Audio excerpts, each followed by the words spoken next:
call to order the November 17th Goodyear Planning and Zoning Commission meeting. Will you please rise and join me in the Pledge of Allegiance?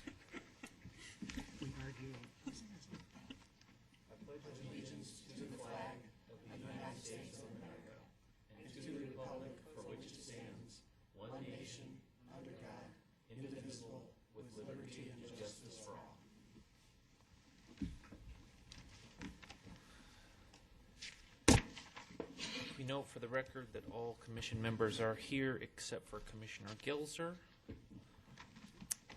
I will take a motion for the minutes of the last council meeting. Mr. Chairman, I'd actually like to change the minutes on page 7. Lines 4 through 8. Lines 4 through 6. It says decreasing the number of days grand opening signs can be displayed to 45 days. I'd prefer if that reflected more of it's increasing from the current level of 30 days up to 45 days. It's not decreasing from anything.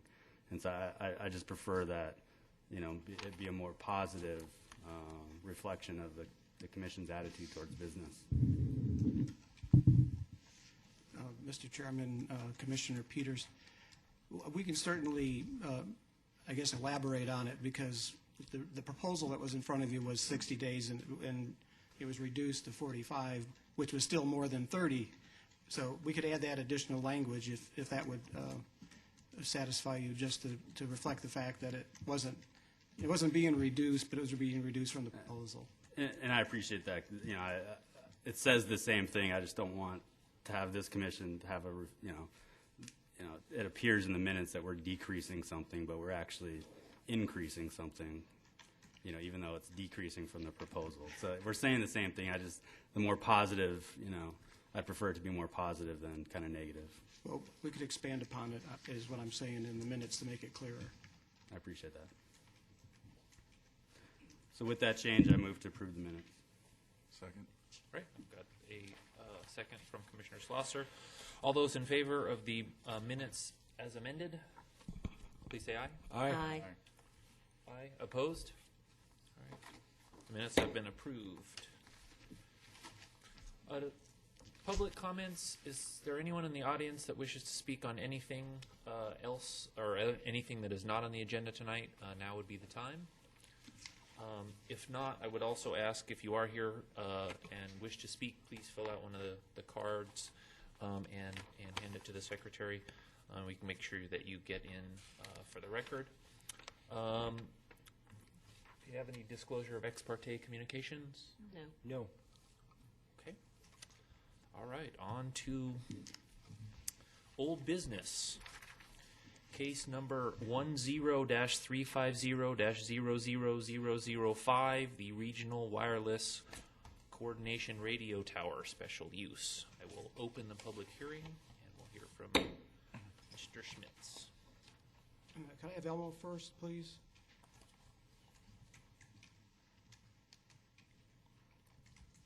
The wizard in the back. Could I have Elmo, please?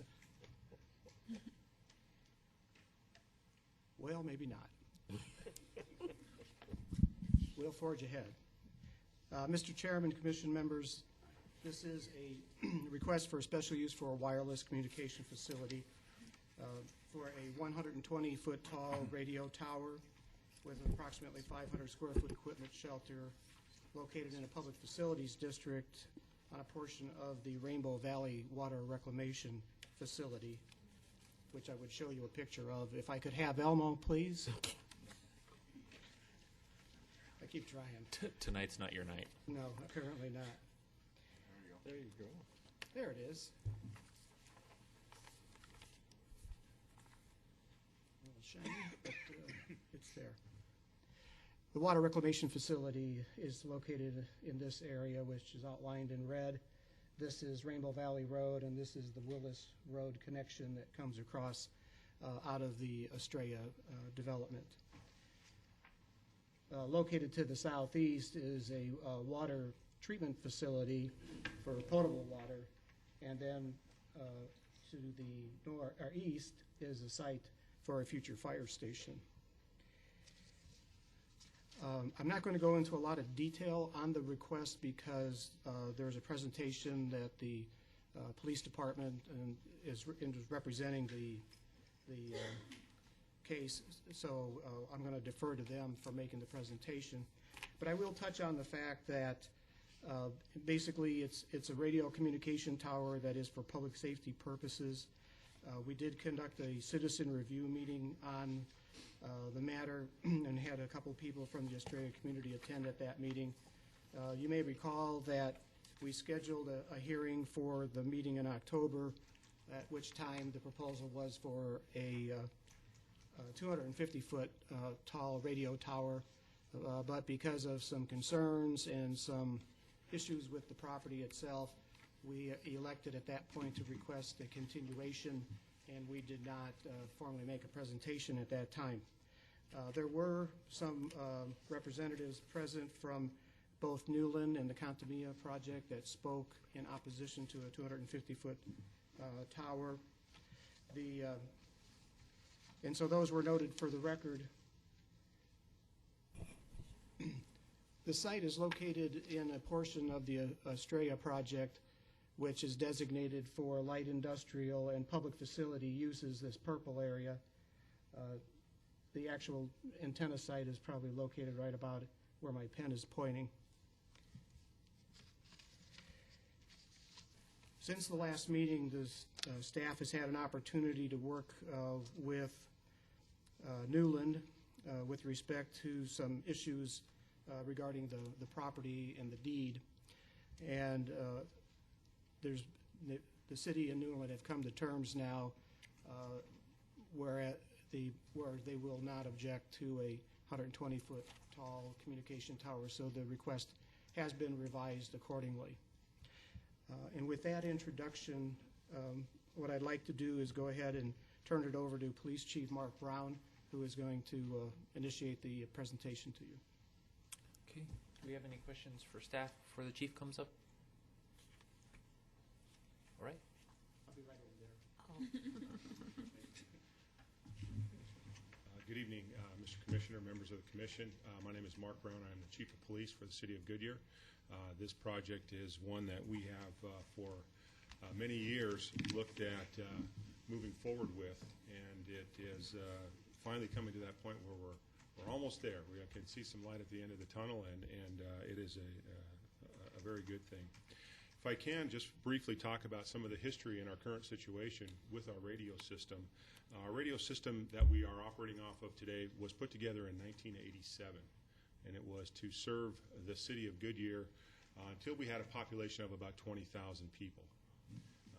We have significantly passed all of those milestones, and in looking at what the fire department has done in joining the Phoenix automatic aid system, we were able to absorb their frequency that they were formerly operating on, and that gave us a little more capacity and a little more time with our current system, and we are still operating that system today.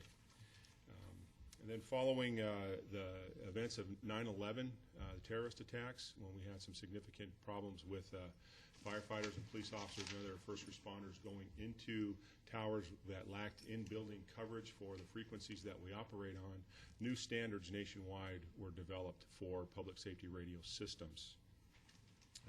In-building coverage has long since been an issue, and it is experienced on a daily basis.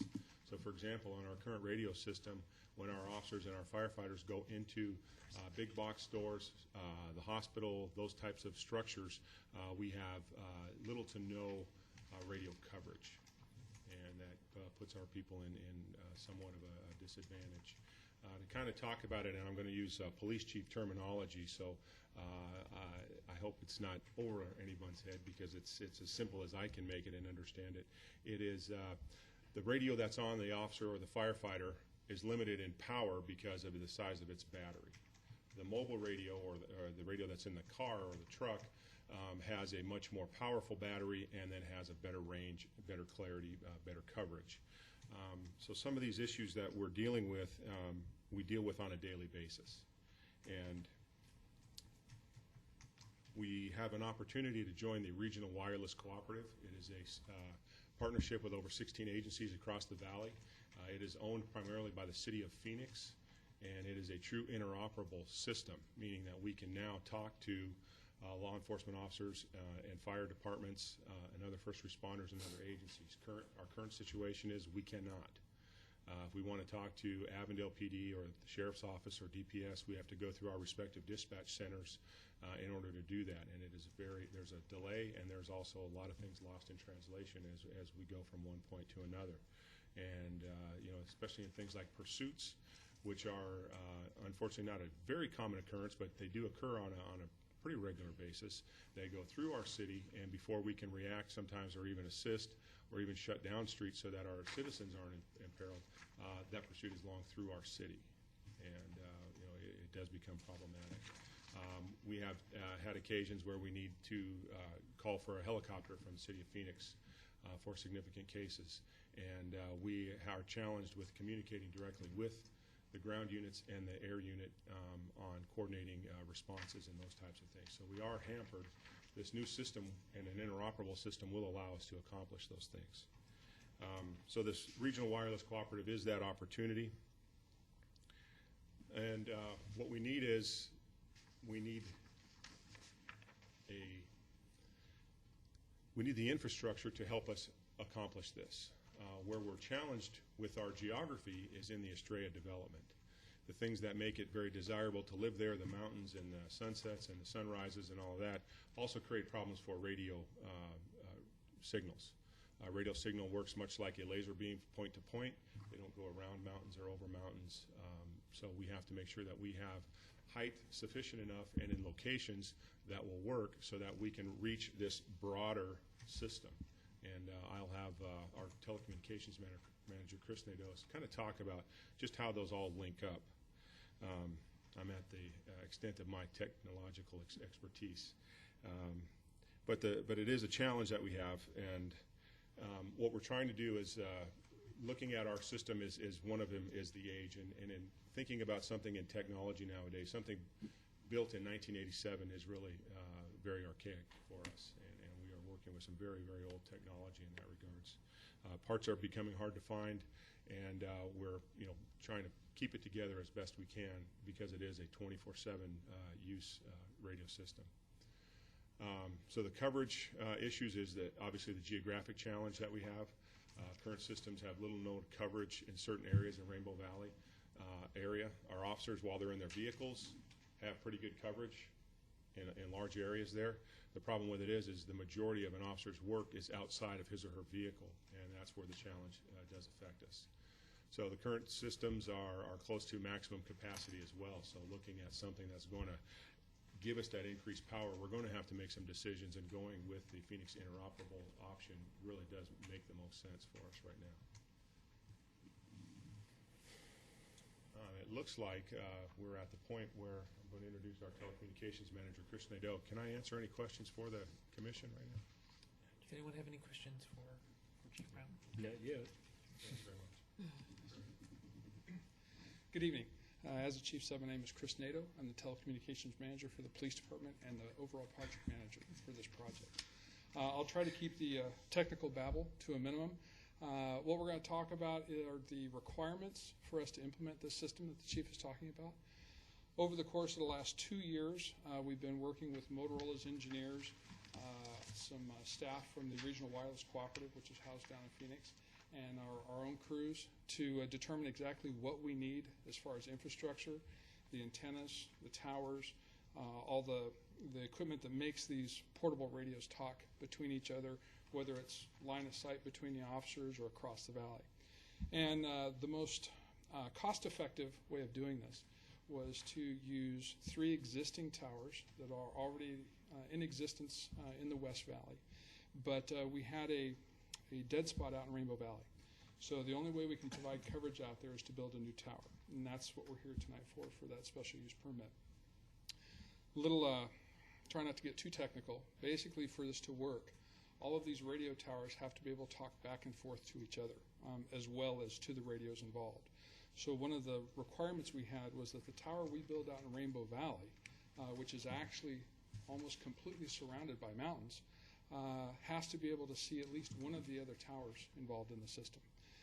We looked at a lot of different things, did a lot of engineering studies, and we realized that if we build to a height of 120 feet, we can actually take a microwave shot and connect that tower through an existing tower up in the Estrella development that's already there that we'll be reusing for coverage in that area, and bounce that signal through another tower and into the main system. So it's as low as we could get the tower and still make the system work. So that's what sort of set our 120-foot height for this tower. Also at 120 feet, it provides us enough signal coverage from an officer on a portable radio inside a home or a light business. He'll be able to utilize that tower and get that signal in and out of a home down to about Riggs Road, not much farther than that. And that's a requirement because, again, as the chief said, if an officer's inside a home or inside a business, firefighters in there doing what they do, if they can't get on the portable radio, they're more at risk. Service delivery starts going down. We start placing people at risk unnecessarily. So again, about 120 feet is as low as we could get that tower height to get that coverage we needed. The other sites involved are scattered around the West Valley. The biggest one is this American Tower site, which is another 250-foot tower over at US 85 and I-10. That's sort of acting as a hub. It also ties our system into Buckeyes. So on to particulars about the Rainbow Valley Tower. During the course of this project, we looked at multiple locations throughout the Rainbow Valley area, both geographically located to support the system and also to a cost advantage to the city to help us develop this site at the lowest cost possible to the taxpayer. During that process, it was clearly evident that the existing wastewater treatment plant or water reclamation facility in Rainbow Valley was by far the right site to pick. Through great negotiations and conversations with the developers in the area, we've come to a good understanding to help us move forward and build this tower at that location. What we're looking to build is a 120-foot open lattice work type tower. There's no guy wires involved, so it's just the tower itself. And there will be a roughly 15 by 36-foot shelter at the base of it. This is going to be a stick-build shelter. It's not going to be something we pull off of a truck and drop in place. So that will house all of the equipment necessary for that tower to then become an antenna site. There will also be a generator mounted on the ground there. And this is a site plan. Roughly, we picked a piece of ground next to the one of the water retention basins out there. We're out of the way. We're not in any expansion areas for that wastewater or water reclamation facility to grow. It's sort of dead area, worked out really well for us, allows us the security and access we needed to make this site work for us. A lot of concerns about what this is going to look like to the residents in the area. So we exercised some time to do some conceptual mock-ups of what this tower is going to look like. So the first thing is, this is a close-up view. This is directly off of Willis Road, right at the intersection. You can see that's the type of tower. Obviously, it's a mock-up, so it's not the exact tower, but it's going to look very similar to that. You can see we've got some antennas on the top and a dish part way down. That's the microwave link. However, that dish will have to be a little bit higher up, being that we got the tower so low, to make that connection to Estrella. That's a rough idea of what the tower is going to look like.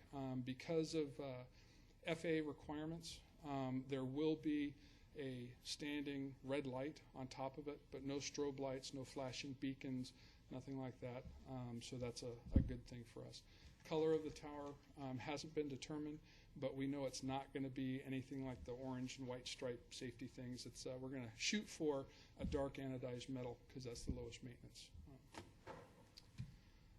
We also looked around the community, looked at closest points of development, and thought it would be good to sort of take a 360-degree view of the tower.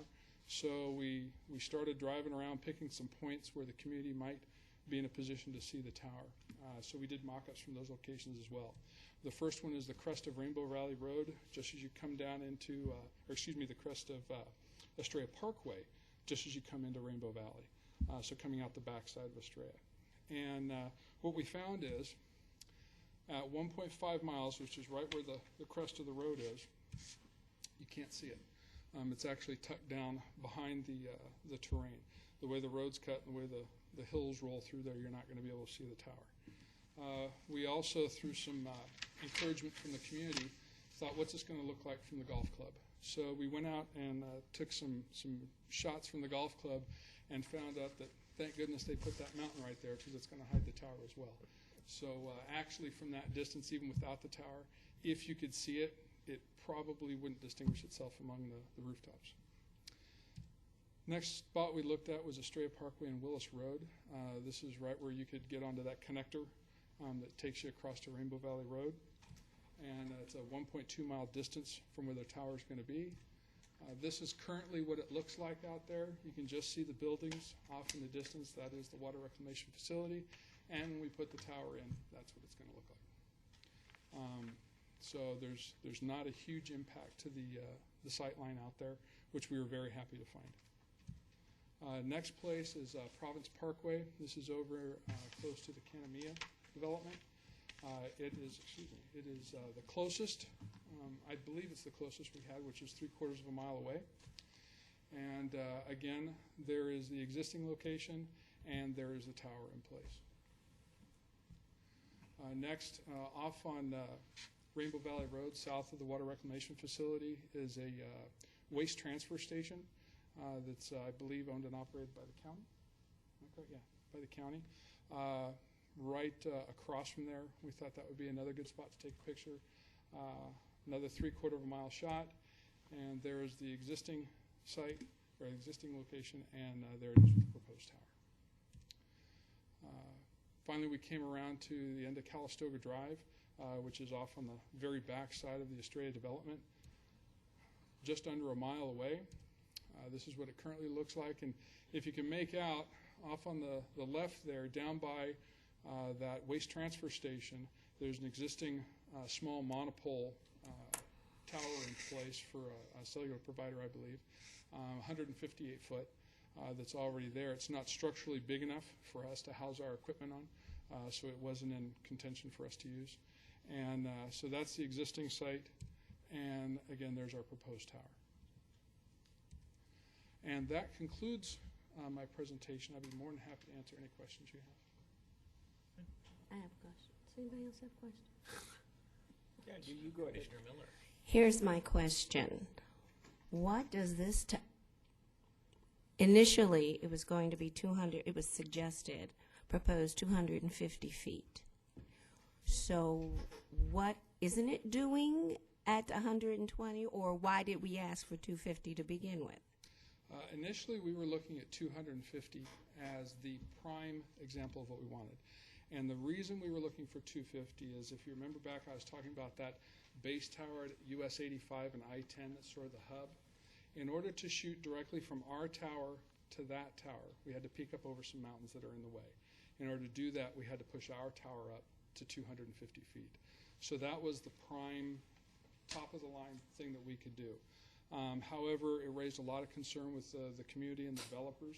So through some really good engineering by Motorola, we realized with minimal impact on the system, we could cut the height of the tower in half and bounce that signal to there. So it is equally as efficient in yes, terms of, okay, that's what I wanted to know.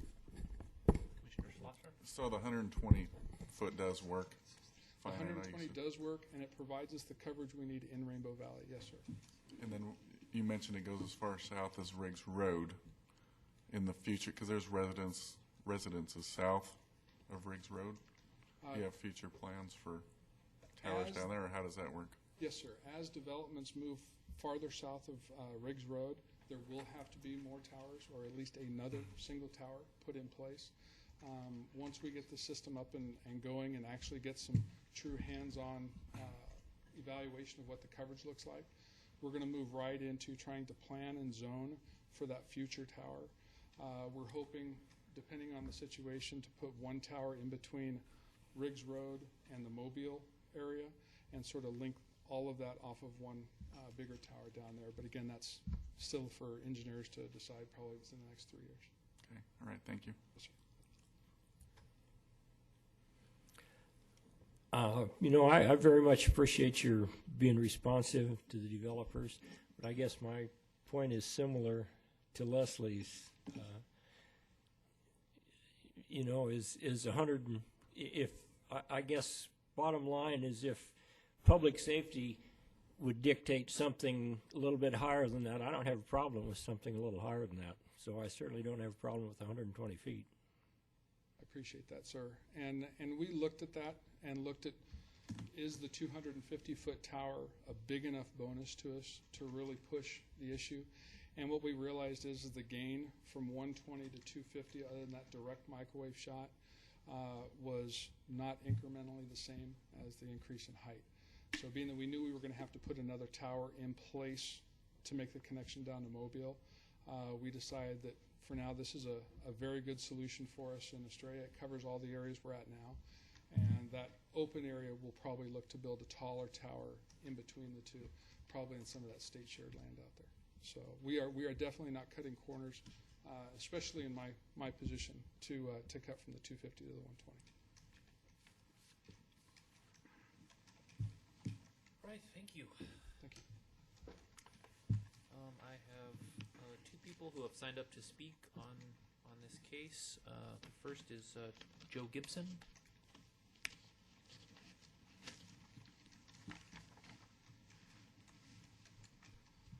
Thank you, Mr. Commissioner and Commissioners, for allowing me a few minutes. I had a little longer of a talk planned, but my name is Joe Gibson. I'm with Southwest Ambulance, who has been proud to be a community partner and service the citizens of this area for several decades. I'm here to speak on behalf of the project. Communications is vitally important to the ambulance service as well as the public safety personnel of the city. Our ambulances respond to emergency calls in addition to the fire department.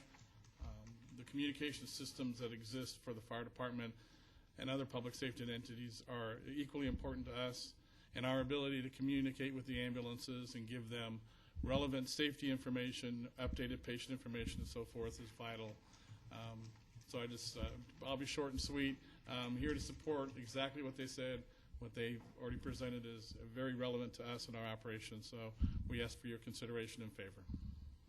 Thank you, Mr. Gibson. Does any of the commission members have any questions? Okay. And the other who signed up is Matthew Yingling from Newland. Good evening, Commissioners. I'm just appearing to confirm our support for the application as presently submitted. We appreciate working with the staff on the issue of the height of the antenna. There is a deed restriction on the property in question. We're prepared to amend that to permit the facility that's requested. If you have any questions? Thank you. Does anyone have any questions? No? Okay. Is there anyone else who wishes to speak on this case? All right, then I will close the public hearing and call for commission action. Mr. Chairman, I recommend, or I move we recommend City Council approve case number 10-350-0005 as stated in the presentation. Second. I defer. Okay, motion from Commissioner Williams, second from Commissioner Miller. You've heard the motion. All in favor, please say aye. Aye. Aye. Opposed? All right, the ayes have it, do have it, and so ordered.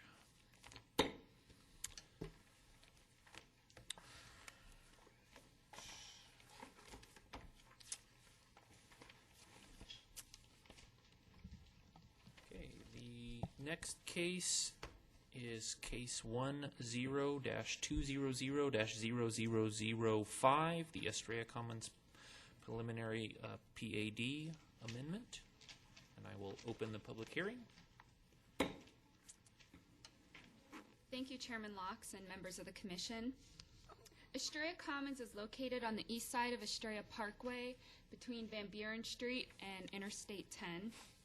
The Estrella Commons PAD was approved by Council on October 23, 2006. The majority of the PAD was approved as a final PAD, but there were two portions that were zoned as preliminary PAD, totaling 30 acres. And that's these two areas here that are outlined in red immediately southeast of I-10 and Estrella Parkway. And this is a copy of their current land use plan, and it's these two areas here outlined in pink. They are known as the district, which allows for a mixed-use commercial, high-density residential office type uses. These pieces were not zoned final PAD at the time of the original zoning because they didn't provide the level of detail that we require for final PAD zoning. In accordance with the zoning ordinance, a final PAD must be submitted within 2 years of preliminary PAD approval. Council approved a 2-year extension of the Estrella Commons final PAD submittal deadline on August 25th, 2008. And Evergreen DevCo has requested another 2-year extension so that the filing deadline would be October 23rd, 2012. Due to the recent economic and market conditions, as you can imagine, it has been difficult for Evergreen to provide a detailed plan for these commercial pieces, and staff is in agreement that we would rather them wait till they can make a correct plan rather than turning something in that would have to be continually amended. Evergreen DevCo is very active with the city. They control several properties within the city, and they keep us well abreast of the plans that they have on the property. And so due to these reasons, staff does recommend approval of the preliminary PAD time extension. So that concludes my presentation. I'm available for questions, and Kelly Hayes, representing Evergreen Development, is also here for any questions. Thank you, Katie. You may. Katie, is this where the gas station was going to be? It's north of that. Right here is where the Quick Trip is going to be. Okay. Right down here. So we can still have it? Yes. Okay.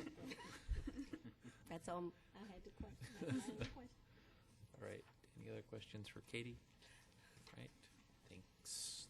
Thank you. Kelly, do you have anything? No? Okay. All right. Any other commission comments? All right. Then I will close the public hearing. Is there, before I do that, is there anyone from the public who would like to comment on this? All right. Then I will close the public hearing and call for commission action. Mr. Chairman, I move to approve case number 10-200-0005 to extend the filing deadline for the Estrella Commons preliminary planned area development. Second. Right. I have a motion from Commissioner Schlosser and a second from Commissioner Peters. For the motion, all in favor, please say aye. Aye. Opposed? Right. Ayes have it, do have it, and so ordered. Thanks. And on to our last case on our very lengthy agenda. Case 10-220-00004. I will open the public hearing. Thank you, Chairman and members of the Commission. Occasionally, the city receives requests to allow for temporary uses within the city. And these temporary uses include things such as Christmas tree lots, tent sales, radio station events in conjunction with a bar, usually things in parking lots that are outdoor events. Now, the zoning ordinance currently does not include any regulations for temporary uses. Recently, the city has been using a special event license process, which the city clerk administers to allow for some temporary uses. However, there are no regulations or standards regarding special events. And typically, special events include things that are located on public property, require a liquor license, or require some type of police presence, and that's why it goes through the city clerk's office. Whereas temporary uses are typically located on private property, and as I said, they include things that are such as Christmas tree lots and other type of outdoor sales. Also, with the passage of House Bill 2246, which permits the sale and use of fireworks within the state of Arizona, staff has seen an increase in calls inquiring about temporary uses. Several of these fireworks operations would like to open up tent sales for the use of fireworks. And so staff has found it prudent to create temporary use regulations that would allow for some temporary uses while still maintaining a positive appearance within the city and minimizing competition for our permanent businesses. Staff did research to determine what Valley cities do with regards to their temporary uses. We contacted 10 Valley cities, And there is a matrix of that on page 2 of your staff report. One of these cities doesn't have any form of regulation, and 2 of the cities solely use their special event license. However, 7 of the cities do have temporary use regulations in their zoning ordinance. And 4 of those 7 use both the temporary use and the special event and differentiate the 2 as I described before. Some cities further regulate uses that take place in tents. The City of Goodyear Fire Department issues a permit for the use of tents, which could be approved up to 3 days for a permit. There are also additional building and fire code requirements when you start using larger and larger tents. They start to become a structure. The uses that were allowed, the time limits that were allowed, and the zoning districts they were allowed in varied greatly amongst the different cities. So staff took this information and has proposed allowing the uses which are listed on page 4-3 of the proposed ordinance, or on page 3 of your staff report, if you have that handy. Most of the uses would be proposed to be allowed for up to 3 days in time, 4 times a year. The exception to that would be that we would propose allowing crop mazes and haunted houses for 30 days due to the nature of that type of use, but only 1 time per year. And that outdoor retail sales would be allowed for 14 days per instance, 4 times per year. However, if you use a tent in conjunction with that outdoor sales, that again would be limited to those 3 days. The frequency of use would count for any type of use. So if you had 2 outdoor retail sales events and 2 tent sales events, that would count as your 4 times. We would count each of those for a property. Just to let you know, fireworks would fall under the outdoor retail sales. Unless they use a tent, then they would fall under the tent sales. And as a side note, if you're interested in the fireworks issue, if a fireworks business would locate in a permanent structure, we would consider them like any other retail use, but they do have additional fire requirements that they're going to have to follow that other retail uses don't. Staff proposes allowing these uses in any zoning district and depending upon performance measures to ensure that the uses are compatible with surrounding uses. We felt that limiting the uses to non-residential zoning districts would leave out schools and churches, which are often located in residential districts and often have outdoor assembly type uses. And also there might be instances where a vacant piece of property would be good for a temporary use, such as a crop maze. And because the temporary nature of the use, it's okay to consider it in any residential district.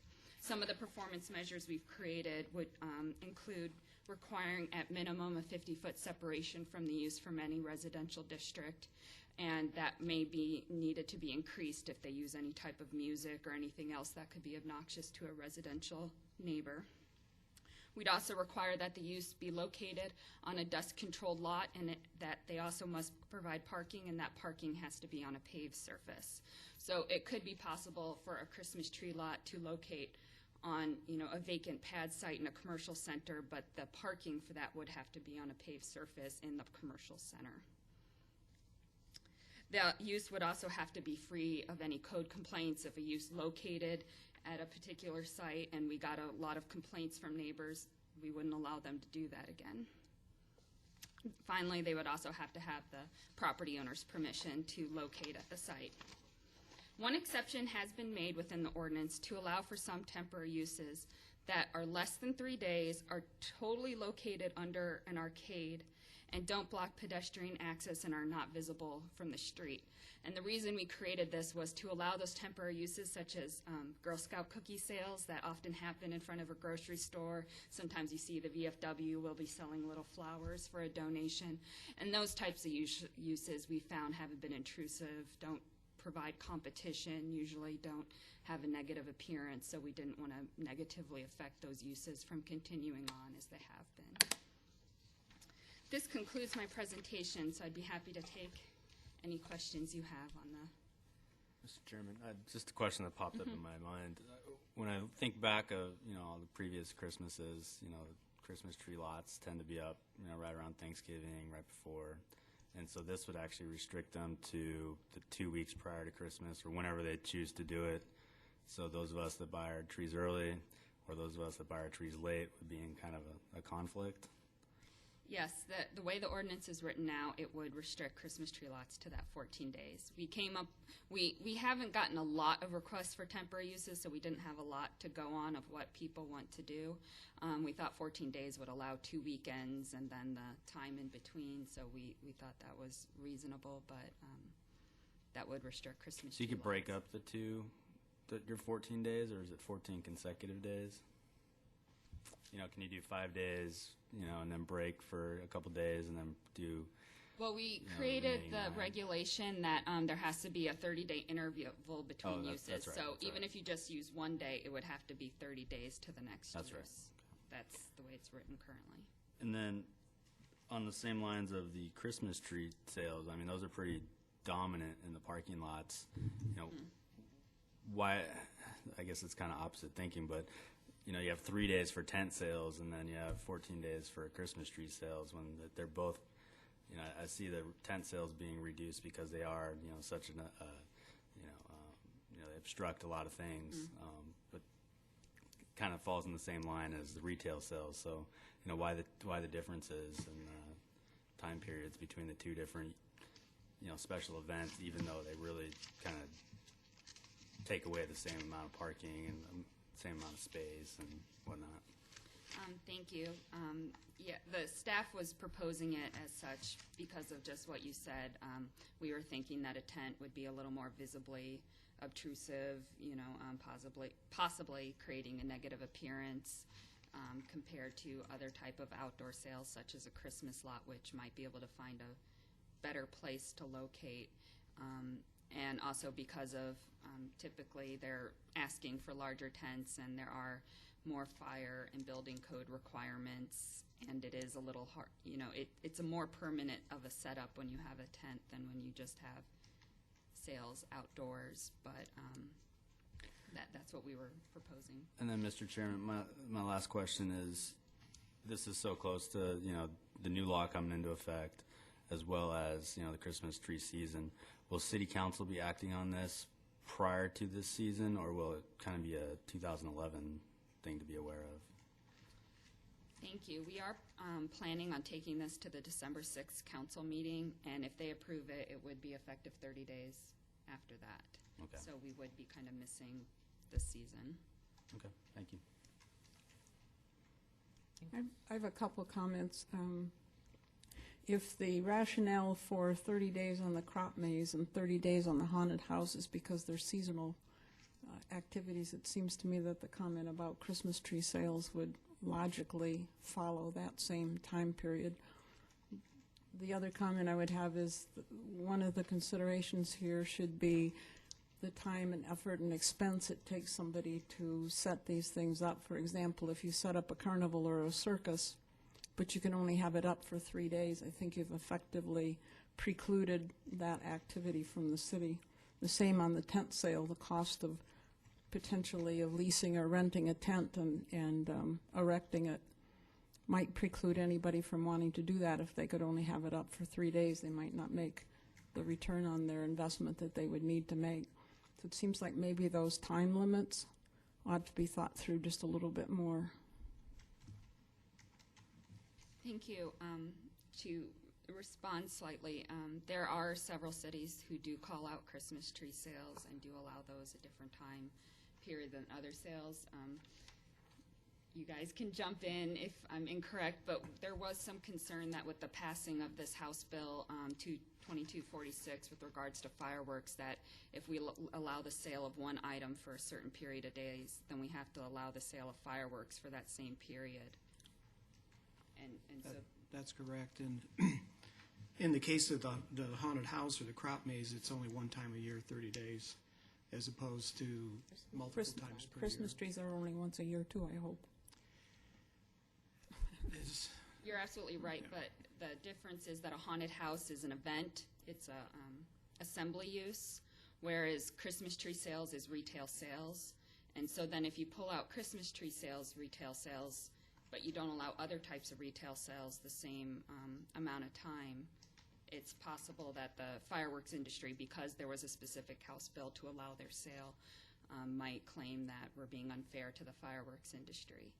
Could be, but maybe we suggest at that point they have a permanent location and become a retail dealer rather than a special use. Yeah, Mr. Chairman, to that point, I know that in that legislation, they specifically made it an area of state concern with regard to sales, and that we're not supposed to have any sort of regulation over their sales, just their use. So how does this interfere, integrate with that?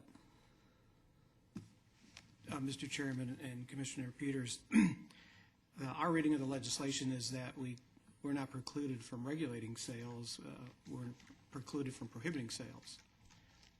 And so with respect to use of fireworks, we are prohibited, we are not prohibited from prohibiting their use. We are allowed to regulate the sales, but we can't prohibit them. So what we're trying to do is put in place reasonable regulations that are fair to all temporary use types of retail sales. I mean, you could have somebody come into town and want to set up on a street corner with permission of the property owner and sell artwork out the back of a van or something. I mean, it's retail sales is retail sales. So that's why they're lumped together, even though I recognize that the concern about Christmas trees makes it difficult to deal with. Well, can I make a comment? First of all, that would not be the only vendor selling Christmas trees. So if you didn't get your Christmas trees from that particular site, there are other places to get Christmas trees. And I would rather protect what we have rather than opening it up to allow other ways of making sales on streets or lots or whatever. So, I mean, yes, Christmas trees, if you can't get them those 14 days, I can give you some stores that sell Christmas trees. So they do have other options.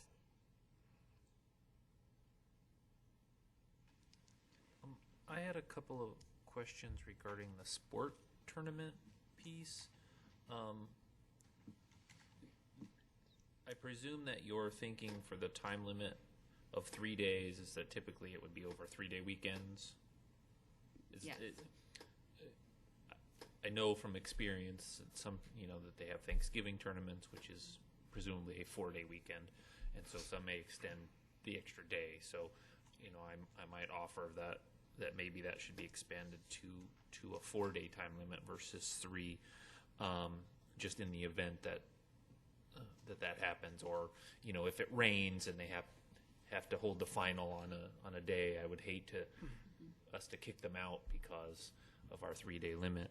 But then my other question regarding the sport tournament, is this for one particular operator, or are we limiting the entire tournaments citywide to 4 times a year?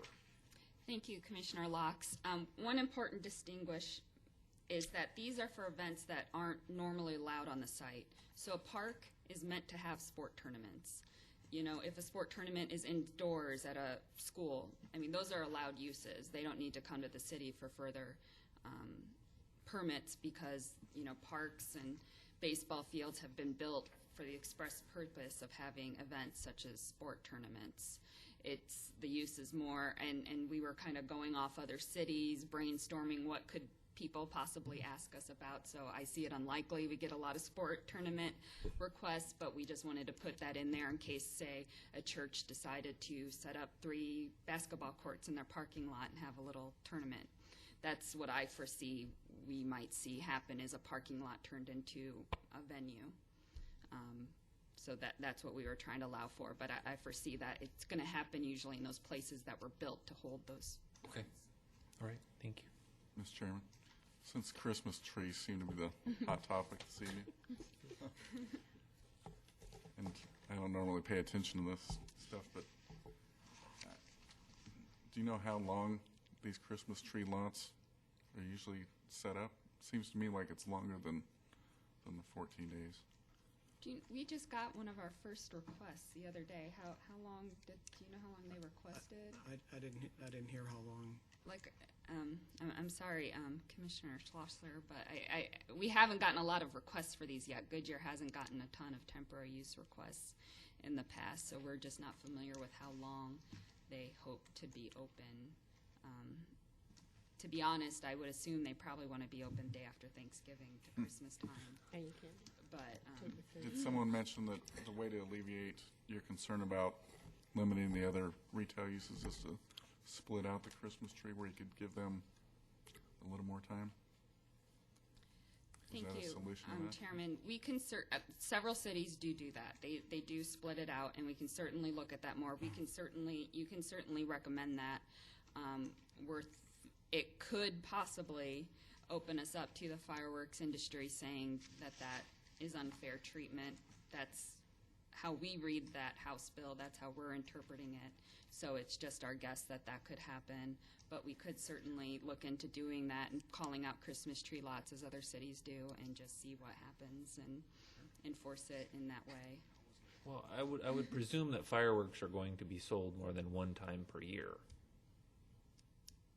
So, I mean, if we were to segregate it and put only Christmas trees, whatever everyone's comfortable with for a time period, since it appears that 14 days seems to be a problem, again, it's just for one day. You're not necessarily limiting it as long as it's somewhat commensurate with the, year-round approach for everyone else.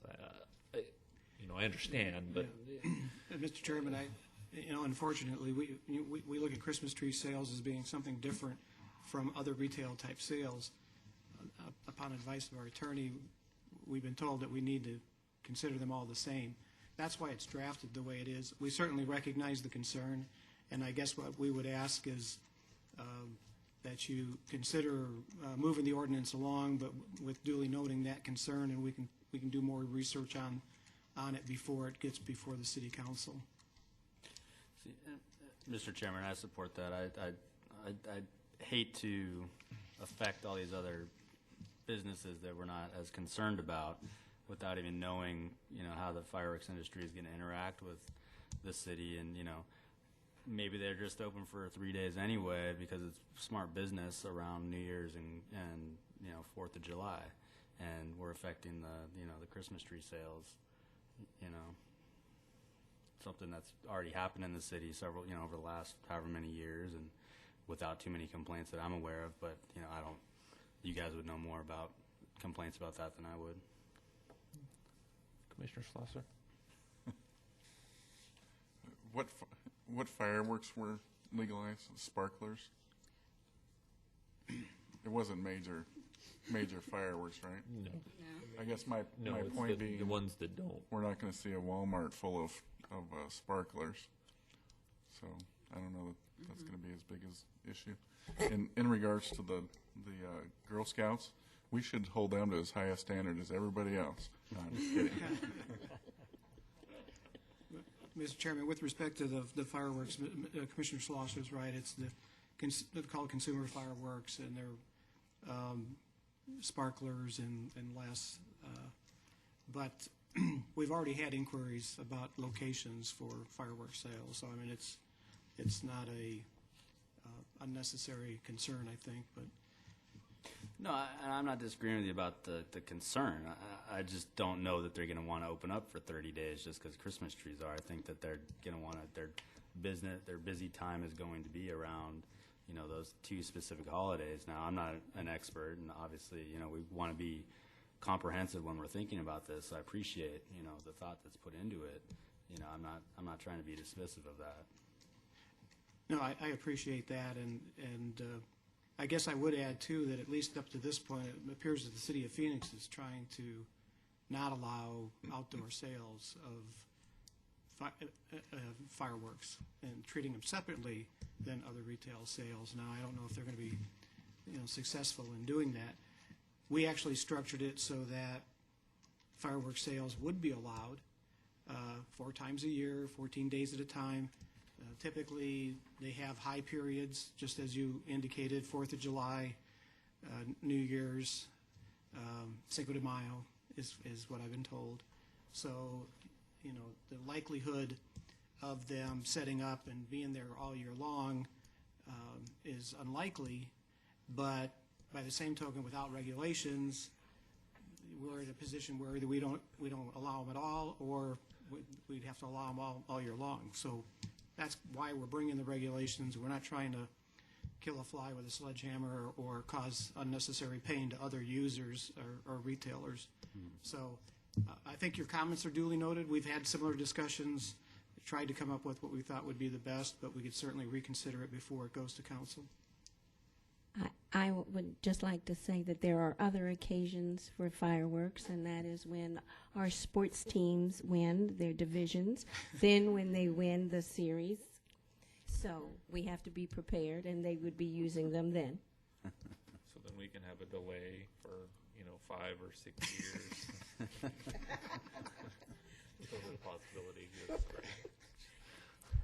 I was going to be fair and bring up another point, I would also say that it is true that the fireworks requests we've had so far have all been for intense. I think because of the nature of the firework itself, they typically do want to locate in a tent, which would throw them into that 3-day limit rather than the 14-day.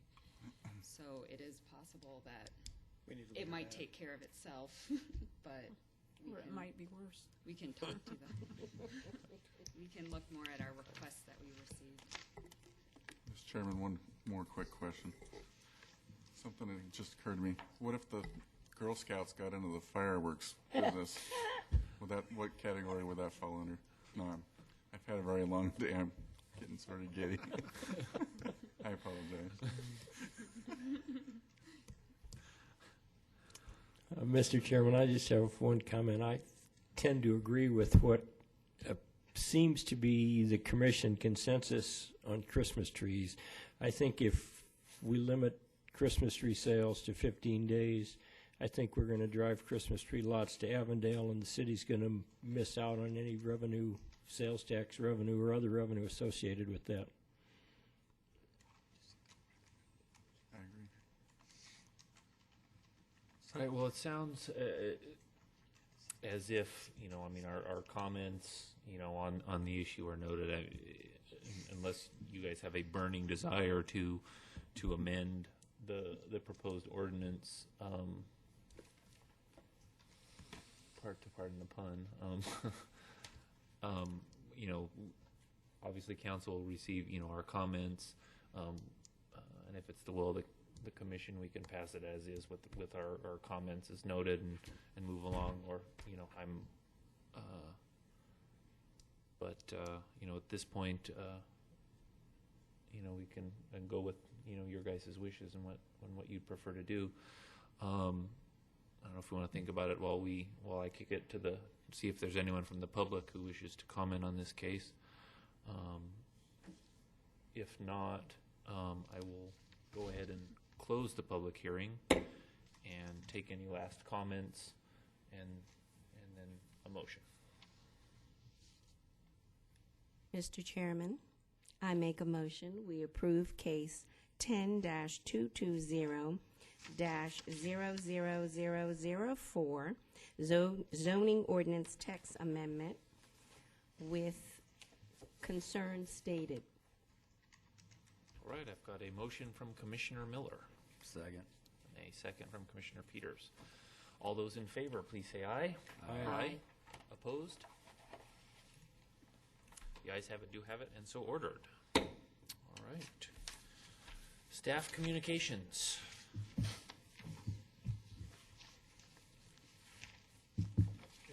Members of the commission, members of the public, a couple of things.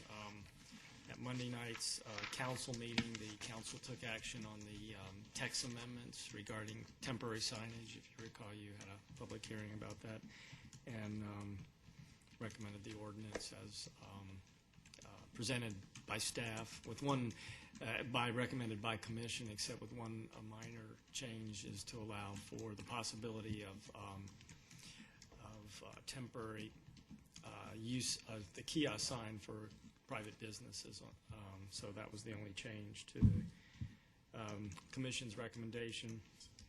Also, I guess you're fairly familiar that recently Proposition 203 narrowly passed. That's the Medical Marijuana Act, Arizona Medical Marijuana Act passed.